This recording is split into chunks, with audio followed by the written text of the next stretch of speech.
everyone, this is Lakshmi and welcome to my channel which is Welcome to Study।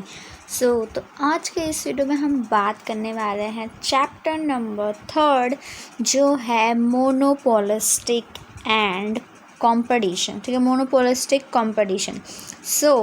तो हमारा 2 chapter हमने complete कर दिया है, रिवाइज भी कर लिया है।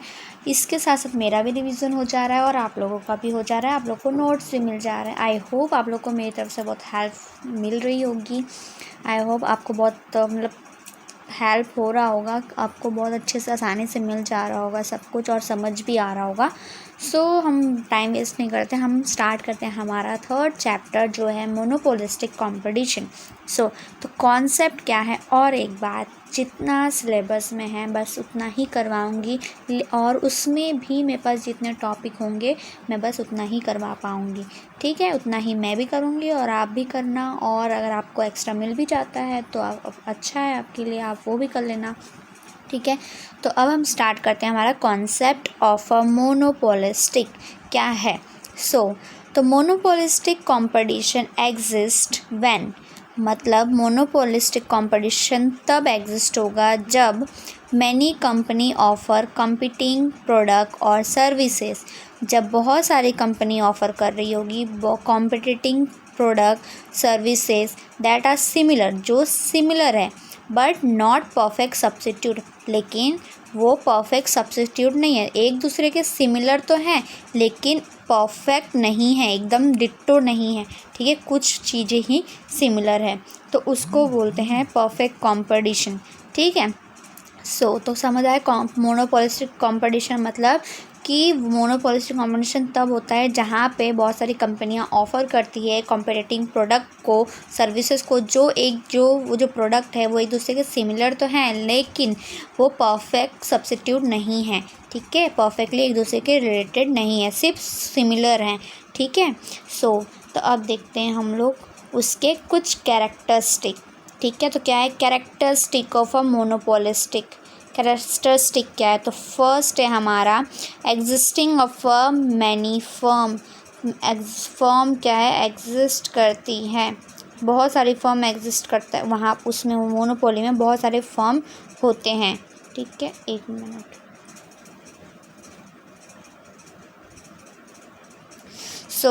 अब पहला कैरेक्टर है, पहले हम सब पॉइंट याद करेंगे। हमेशा से हम लोग सब पॉइंट याद करते हैं, पहले सब पॉइंट भी लिख दोगे तो भी अच्छे से आ जाएगा। तो कैरेक्टरिस्टिक ऑफ अ मोनोपोलिस्टिक याद रखना है कि कैरेक्टरिस्टिक क्या है मोनोपोलिस्टिक। अब मोनोपोलिस्टिक में पहले बहुत सारी फर्म्स होती हैं, फिर दूसरा प्रोडक्ट, जो प्रोडक्ट होता है वो डिफरेंट होता है, आइडेंटिकल नहीं होता, होमोजीनियस नहीं होता, सिमिलर होता है बस। ठीक है, अब थर्ड है हमारा, हाँ, existing of a selling cost. अब उसके अंदर सेलिंग कॉस्ट भी ये होता है मोनोपोलिस्टिक के अंदर। फिर different price for different product, मतलब अलग अलग प्रोडक्ट के अलग अलग प्राइस वो। ठीक है, अब 5th है हमारा, क्या है, लास्ट 5 जो है कंट्रोल ओवर द प्राइस, मतलब प्राइस के ऊपर कंट्रोल रखना। ठीक है, तो अब ये सब पॉइंट हम याद करते एक बार रिवाइज से। पहला क्या है, existing of a many firm.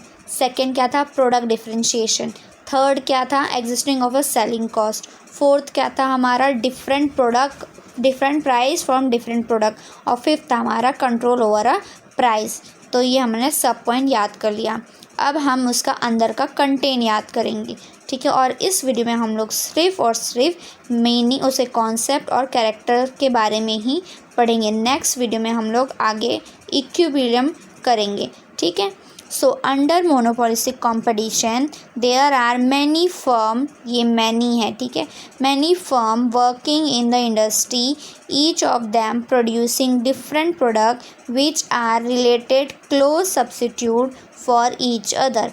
अब existing of a many firm में क्या होता है कि मोनोपोलिस्टिक के अंदर बहुत सारी कंपनियां काम करती हैं इंडस्ट्री के अंदर।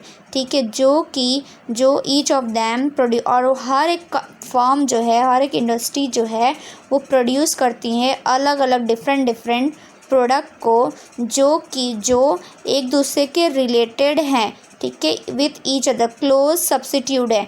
अब एक बात और याद रखना, मोनोपोली में नो क्लोज सब्स्टिट्यूट होते हैं, मतलब वो एक दूसरे से क्लोज सिमिलर नहीं होते हैं। और मोनोपोलिस्टिक में वो एक दूसरे के क्लोज सब्स्टिट्यूट होते हैं, कुछ कुछ चीज़ें सिमिलर होती हैं, ठीक है। तो इतना पहले लिख देना। Under the monopolistic competition there are many firm working under the industry, each of them producing different product which are relatively close substitute और ईच अदर, या फिर हम ये भी लिख सकते हैं which are related similar to each other. ये भी हम लिख सकते हैं, अपने मन से डेफिनेशन समझ के हम खुद से भी बना सकते हैं। तो अब दूसरे वर्ड में क्या बोला गया, in other word under monopolistic competition there is a fair large number of a firm. वही बात है, सेम वही है, दो में से आप कोई भी लिख सकते हो। दूसरे वर्ड में हम बोल सकते हैं कि मोनोपोली के अंदर मोनोपोलिस्टिक कंपटीशन के अंदर बहुत सारी फेयर लार्ज कंपनीज होती हैं, फर्म होती हैं, ठीक है, लेकिन बट नॉट सो लार्जर, लेकिन इतना भी बड़ी नहीं होती है एज इन परफेक्ट कंपटीशन। अब परफेक्ट कंपटीशन के अंदर मोनोपोलिस्ट से भी ज़्यादा बड़ी कंपनियां होती हैं, ठीक है। मोनोपोलिस्टिक में ज़्यादा नहीं होती हैं as compare to perfect competition. तो ये समझ आया existing of a many firm, ठीक है। सिंपली याद रखना है कि existing of a many firm का मतलब है कि मोनोपोली के अंदर बहुत सारी कंपनियां काम करती हैं इंडस्ट्री के अंदर, जो काम करती है इंडस्ट्री के अंदर, ठीक है, जो और प्रोड्यूस करती हैं गुड्स को, अलग अलग गुड्स बनाती हैं और वो एक दूसरे के रिलेटेड होते हैं उसके प्रोडक्ट, वो, ठीक है। और जो मोनोपोलिस्टिक के अंदर क्या होता है कि बहुत सारी लार्ज फर्म होती हैं, लेकिन as compare to perfect competition large firm नहीं होती हैं, ठीक है। परफेक्ट कंपटीशन में लार्ज फर्म होती है, ठीक है, और मोनोपोलिस्टिक में उससे थोड़ा कम होती हैं, ठीक है। तो ये फर्स्ट कैरेक्टरिस्टिक हमने समझ लिया। अब सेकंड की बारी आती है प्रोडक्ट डिफरेंशिएशन। अब नाम से ही पता चलता है कि प्रोडक्ट डिफरेंशिएशन मतलब प्रोडक्ट अलग अलग होती है, सिमिलर होती है कुछ, ठीक है, उससे ज़्यादा नहीं होती है। Product differentiation mean that product are different in some way. मतलब प्रोडक्ट डिफरेंशिएशन का मतलब होता है कि प्रोडक्ट जो होती है कुछ तरीके से अलग होती है, बट नॉट ऑल टुगेदर, लेकिन वो एक जैसी नहीं होती, एक दूसरे की जैसी नहीं होती, सेम, ठीक है, साथ नहीं होती। Under monopolistic competition product of a various firm are similar but not, ठीक है। अब देखो मोनोपोलिस्ट कंपटीशन के अंदर क्या होता है, जो प्रोडक्ट होता है बहुत सारे फर्म का वो सिमिलर होता है, लेकिन वो आइडेंटिकल और होमोजीनियस नहीं होता है, ठीक है। अब product differentiation does not mean that the product of a various firm are all together different. मतलब प्रोडक्ट डिफरेंशिएशन का मतलब ये नहीं होता कि जो प्रोडक्ट है हर एक फर्म का वो और सेम ही हो, ठीक है, और साथ में ही हो, डिफरेंट भी, they are all only slightly different. Same नहीं होती हैं, कुछ स्लाइटली डिफरेंट होती हैं, जैसे कि क्वांटिटी क्वाइट सिमिलर, कुछ सिमिलर होती है उसके सर्वे में भी, ठीक है। क्लोज सब्स्टिट्यूट होती है फॉर ईच अदर, वो एक दूसरे के सिमिलर ही होती है, ठीक है।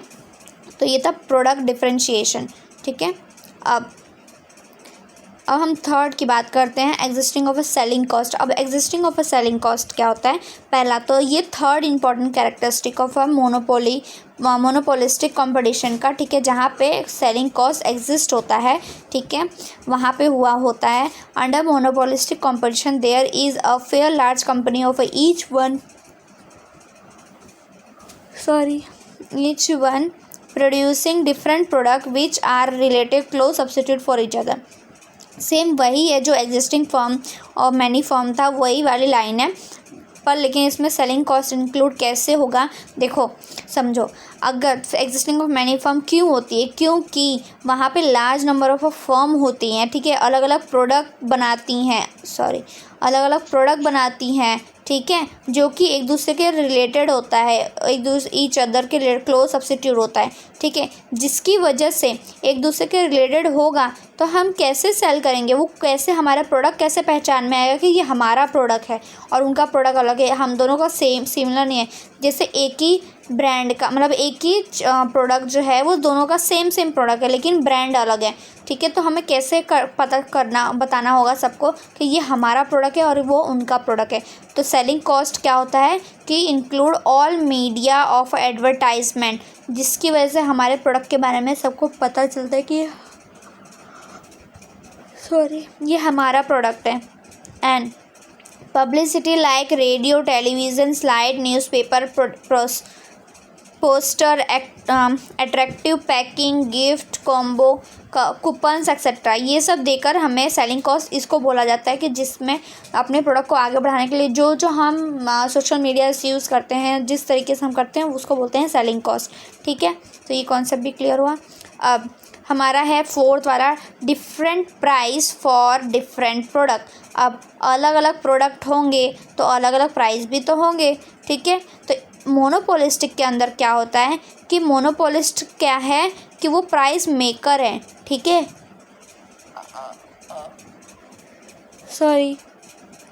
And set price for good services. और वो प्राइस मेकर है, वो प्राइस सेट करते हैं सर्विसेज और गुड्स और सर्विसेज की, ठीक है। अब it mean that each firm try to differentiate its product from that of the other product in regarded to quality, design, colour और पैकिंग। मतलब ये इसका मतलब है कि जो भी फर्म होती है वो अपने प्रोडक्ट को अलग अलग करती है, डिफ्रेंशिएट करती है एक दूसरे से, जो भी एक दूसरे के रिलेटेड है, जैसे उनकी क्वांटिटी में, क्वालिटी में, डिज़ाइन में, पैकिंग में, ये सब थोड़ा अलग कर देती है, ठीक है। तो उसको बोलते हैं प्रोडक्ट, जिसकी वजह से अलग अलग चार्जेस करती है, ठीक है, जिसकी वजह से चार्जेस करती हैं प्रोडक्ट, अलग अलग प्रोडक्ट्स होती हैं, अलग अलग टाइप। जैसे एग्जांपल, अगर एक प्रोडक्ट है, कोई भी प्रोडक्ट मान लो, समझ लो उसकी क्वांटिटी ज़्यादा है, ठीक है, और प्राइस कम है, ठीक है। क्वांटिटी ज़्यादा तो उसके हिसाब से, क्वांटिटी के हिसाब से वो प्राइस लेगा, और एक की कम है तो वो उसके हिसाब से लेगा प्राइस, ठीक है। अगर क्वांटिटी ज़्यादा है तो वो प्राइस भी उससे ज़्यादा लेगा, उसी के हिसाब से प्राइस भी लेगा, और अगर प्राइस कम है, क्वांटिटी कम है तो उसके हिसाब से वो लेगा। तो वो होता है product, different price from different product, ठीक है। अब लास्ट हम बात करते हैं फिफ्थ का, जो है control over a price. Control over a price का मतलब होता है कि every firm have limit control on the cost of production. अब जो फर्म होती है उनको हमेशा लिमिट होना चाहिए, कंट्रोल होना चाहिए कॉस्ट ऑफ प्रोडक्शन पे, जो भी कॉस्ट लगता है प्रोडक्ट पे, उस पे। मोनोपोलिस्टिक के अंदर क्या होता है, firm have control on cost of its production. अब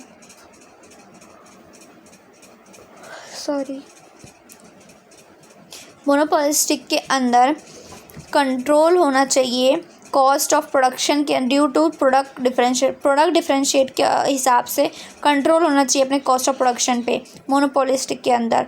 the cost of every firm is affect by a cost policy. अब जो भी फर्म की कॉस्ट होती है वो हमेशा अफेक्ट होती है कॉस्ट पॉलिसी के हिसाब से, क्योंकि जो भी वो सेट करती है उसके हिसाब से उनको करना होता है। Competitor in a market up to the certain limited, एक कॉम्पिटिटर जो होते हैं एक सर्टेन लिमिट तक ही अपने प्राइस को कम रखते हैं, वरना अगर वो ज़्यादा कम करेंगे तो उनको लॉसेस होगा, वो कभी आगे नहीं बढ़ पाएंगे,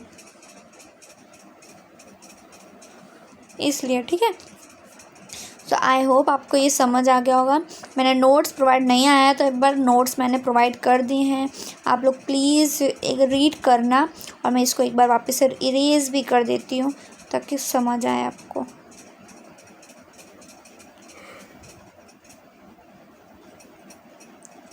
ये नोट्स मैंने प्रोवाइड कर दिए हैं, आप नोट्स बना के लिख भी सकते हो, उसको याद भी कर सकते हो, या इस मेरे वीडियो को ओपन करके देख भी सकते हो, ठीक है। ऐसे रोक के भी वीडियोस को याद कर सकते हो। आई होप अभी हमने कैरेक्टरिस्टिक ही किया है।